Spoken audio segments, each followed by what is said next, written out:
I think cultural value is something that this whole conference is about. So not easy to answer in a really short way, but just to say that cultural value, I think, stretches across all the spheres of the society. So it would include economy or financial, it would include social, and it would include very personal kind of values. So all of these should be included when one talks about cultural value.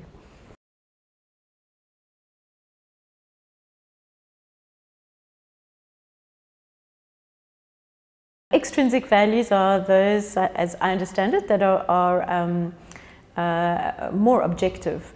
So these can be things like the economic impact of a concert or a festival, where you can use market prices to measure what was the impact on the economy of that particular event. Intrinsic ones are much more personal. So these are the feelings that you have from going to a concert or to seeing some wonderful art or listening to music. It's that feeling of delight or happiness, or sometimes the function of culture is to make you feel uncomfortable. So you feel worried, or you feel that your ideas about the world have been changed or questioned in some way. And so I think the extrinsic ones are easier to measure, and that's why economists tend to focus on those. The intrinsic ones, very difficult to find some kind of way of aggregating them to express as a general feeling, because I think for everyone they are quite different.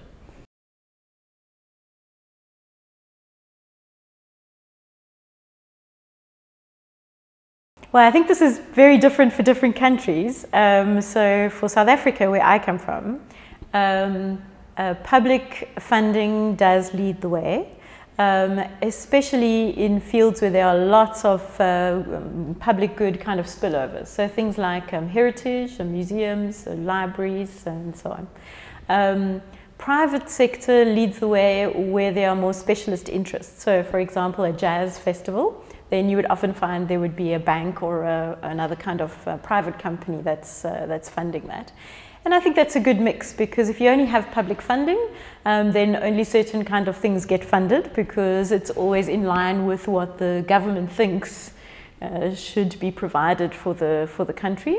Private funding gives an opportunity for other voices to be heard, because the private sector may fund some things that the government sector wouldn't like to go near. So it may be just something for a particular part of the population, but it may also be something that's quite risky or innovative, or that may cause offense. So I think that's also a function of art, is to make debate in the society, and I think that's where private sector comes in a lot.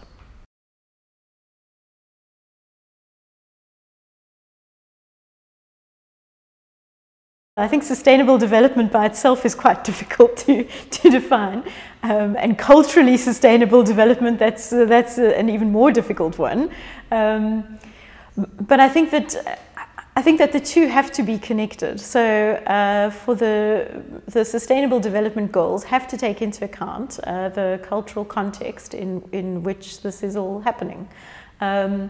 So you can have something which is economically sustainable but not culturally sustainable, or you might have something that is best practice in the market but which is totally rejected because of the culture of the people. And so from a multicultural society like the one I come from, there are really different ideas about what is valuable and what is acceptable and what is not acceptable in terms of how you make your living, how you develop, what is important in life, the kind of relationships that you would have with your children, your parents, your grandparents, all those kinds of things.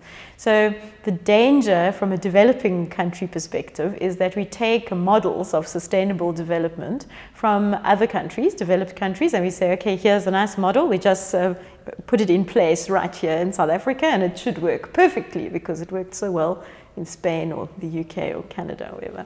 And of course it doesn't work. And I think quite often it's because they haven't taken into account the cultural context. So for me, culturally sustainable development means taking into account the value systems and the culture of the economy or the society where these things are being put in place.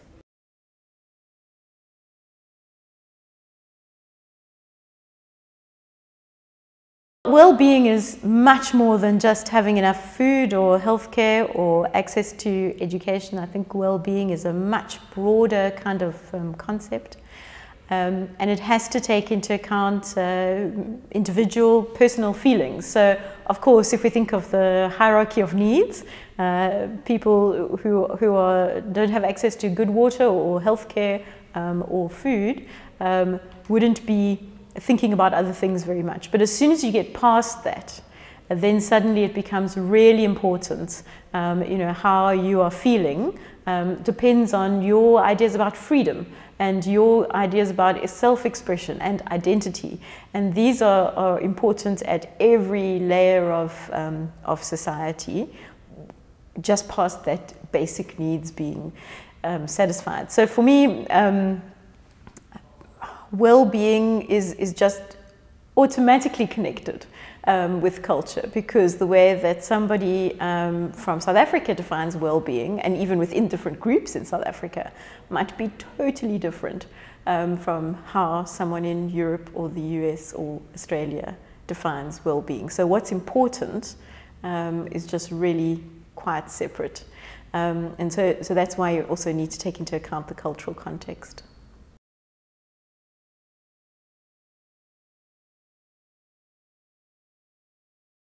Cultural industries as a sector, as understanding, is quite a new thing. So they've often been, they've always been there, of course, but never seen as one connected sector. So we've always looked at, say, the movie industry or architects or advertising, but as separate things. And the problem is that they're still quite dispersed in terms of policies. So in South Africa, the Department of Trade and Industry does all the film subsidies, but the Department of Arts and Culture does all the museums and like professional associations.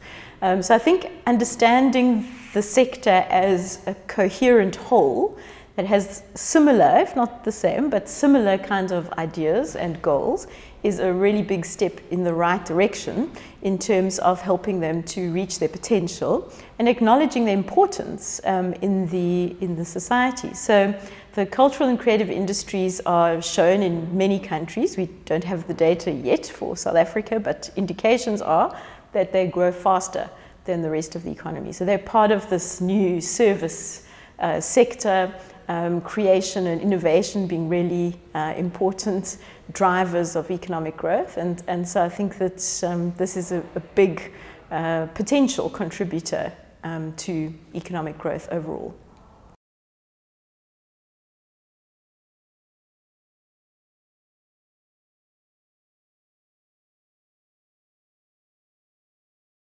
Well, you're asking an economist, right? So I think there's a lot of resistance from artists themselves or practitioners, shall we say, to this idea that economics can have something important to say or useful to say about the cultural creative process.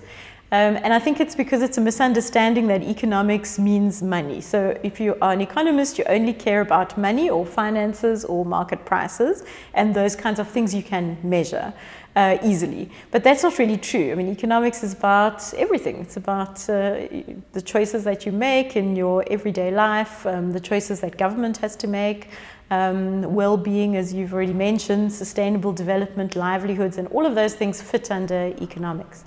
So I think economics can have quite a lot to say to the arts and culture sector, helping to, especially to express the kinds of values that they produce in a way that policymakers and funders will understand. So a lot of the work that I do is to use economic theory to talk about different kinds of value associated with the cultural and creative industries, and then saying to artists, well, could this framework be useful for you to talk to the funders and the communities that you work in and the government policymakers. So in a way, I think we can be a bridge between all the different groups in society to express and to, in some cases, measure cultural value.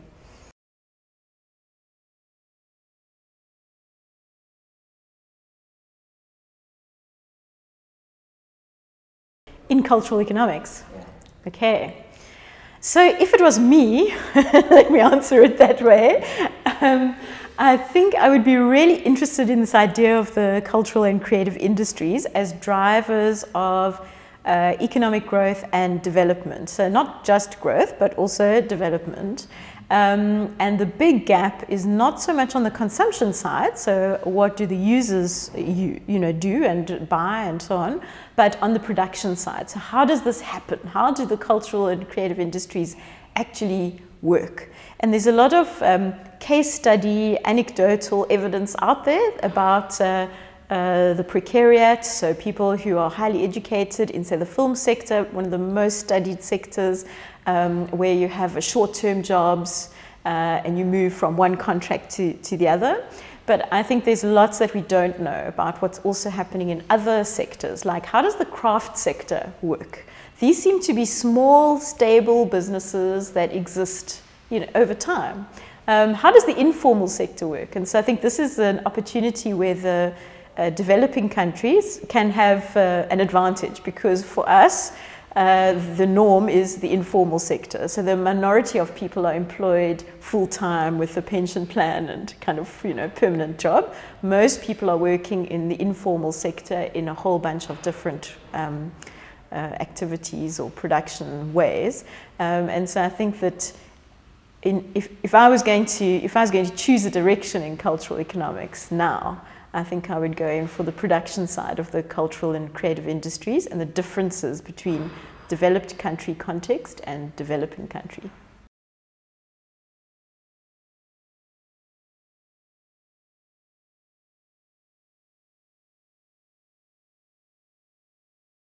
I think that there are different spheres of influence. So if I publish an article in an academic journal, I don't think there's all that much chance that some policymaker will read that, which is why I think it's so important to have a kind of parallel communication system, like a blog or a website or a short policy brief or something like that.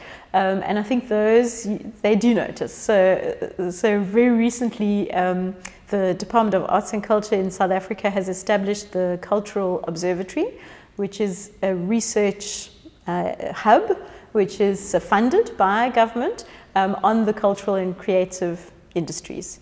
And so I'm part of that, and the job there is to produce policy relevant research. So that means we do, when we talk or publish something or do some research, then there is a direct channel to the Department of Arts and Culture, and some of that will filter up, I think, into how decisions are made and what policies are put in place. So yes, you have to work a bit harder than just writing your paper and sending it to the journal, but I think there's lots of opportunities for that kind of conversations and knowledge sharing to happen.